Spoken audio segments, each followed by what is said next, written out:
రైతు సోదరులకు నమస్కారము. వెల్కమ్ టు అగ్రో టీవీ6 తెలుగు. మీలో ఎవరైనా మొదటిసారి మన ఛానల్ను చూస్తున్నట్లయితే దయచేసి మన ఛానల్ని లైక్, షేర్ అండ్ సబ్స్క్రైబ్ చేసుకోగలరు. ఈరోజు మనము బ్రీడింగ్ కోసం అనేది ఎంత ముఖ్యమైనది డైరీ వ్యవస్థలో అనేది తెలుసుకుందామండి. చాలామంది రైతులు 1-2 ఉన్న వాళ్ళంటేనేమో వేరే పరిస్థితి అండి. వాళ్ళు ఒక బుల్ని కానీ ఎద్దును కానీ కోడిని కానీ పెంచుకోలేరు. అది కొంచెం కష్టతరమైన పని. కానీ మన దగ్గర 10 కంటే ఎక్కువ జీవాలు ఉన్నప్పుడు కంపల్సరీగా బ్రీడర్ అనేది చాలా ముఖ్యమైనదండి. అది బుల్ కానీ ఆక్స్ కానీ లేని ఎడల మనం భారీ మొత్తంలో నష్టపోతాము.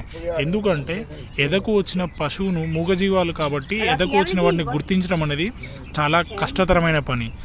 దానికి చాలా అనుభవం కావాలి.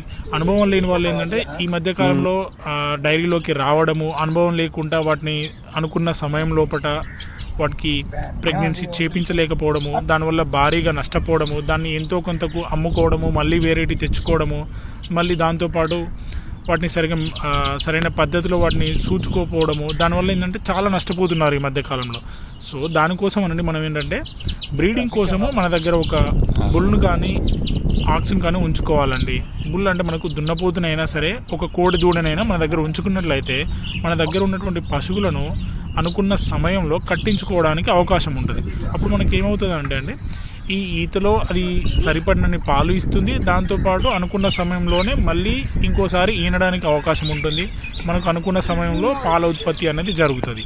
అలా కాని ఎడల ఏమవుతుందంటే మనము ₹1,00,000 కానీ 90,000 కానీ 1,00,000 పైన పని పెట్టి కొనుక్కొచ్చుకున్నటువంటి ఈ గేదె కానీ ఆవు కానీ మనకు భారీగా నష్టం వాటిల్తండి. ఎందుకంటే మీరు అమ్మేటప్పుడు దానికి కనుక సూడి లేదు, ప్రెగ్నెంట్ కాదు అనుకున్నారనుకోండి, దాన్ని సగం ధరకు కూడా ఎవరు ఇవ్వరు. దానివల్ల ఏంటంటే మనము భారీ మొత్తంలో నష్టపోవడానికి అవకాశం ఉంటుంది. సో మనము రైతు సోదరులందరూ దీన్ని ముఖ్యంగా గమనించాలి. తెచ్చినాక 3 నుంచి 5 నెలల్లో దానికి సూడి కట్టించే ప్రయత్నం చేయాలి. అది గేదె అయినా సరే, ఆవు అయినా సరే. సో దానివల్ల ఏంటంటే మనకు మళ్ళొక 9 నుంచి 10 నెలల్లో మనకు అవకాశం ఉంటుంది. మరి ఈతకు మనకు పాలు ఇస్తుంది, దాంతోపాటు మనకు ఖర్చు కూడా కలిసి వస్తుంది. అలా కాకుండా మనము పాలు తీసుకొని